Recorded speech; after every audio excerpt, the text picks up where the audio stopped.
ഫോണിൽ സംസാരിച്ച് നിൽക്കുന്ന സുധിയെ കണ്ട് മറഞ്ഞിരിക്കുന്ന നീലിമയെ കാണിച്ചാണ് എപ്പിസോഡ് ആരംഭിക്കുന്നത്. ഇതേ സമയം അവിടെ എത്തുന്ന സച്ചി ശ്രുതി കാണാതെ നീലിമയുമായി അവിടെ നിന്നും പോകുന്നു.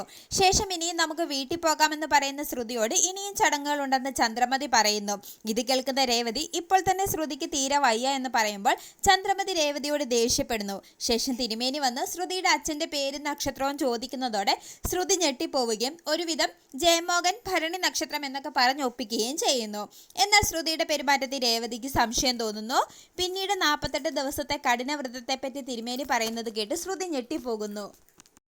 പിന്നീട് കഠിനവ്രതത്തിന്റെ കാര്യം ശ്രുതി മീരയോട് പറഞ്ഞ് വിഷമിക്കുകയും എങ്ങനെങ്കിലും ശ്രുതിയുമായി ഇവിടുന്ന് മാറി താമസിക്കണമെന്നും പറയുന്നു. ശേഷം മുറിയിലെത്തുന്ന ശ്രുതിക്ക് ശരീരമാസകലം വേദനയാണെന്ന് പറയുന്നതിനെ തുടർന്ന് ശ്രുതിക്ക് മസാജ് ചെയ്തു കൊടുക്കുന്നു. ഇത് കണ്ടുവരുന്ന ചന്ദ്രമതി ശ്രുതിയോട് ദേഷ്യപ്പെടുകയും മുറിയിൽ നിന്ന് ഓടിക്കുകയും ചെയ്യുന്നു.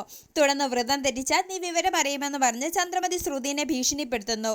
പിന്നീട് വർഷയ്ക്ക് ചിക്കൻ ഫ്രൈ വേണമെന്ന് ആഗ്രഹം പറയുകയും പുറത്തുനിന്ന് ഓർഡർ ചെയ്യാമെന്ന് പറയുകയും ചെയ്യുന്നു. ഇത് കേൾക്കുന്ന രേവതി പുറത്തുനിന്ന് വാങ്ങണ്ടെന്നും ഞാൻ ഉണ്ടാക്കി തരാമെന്നും പറയുന്നു.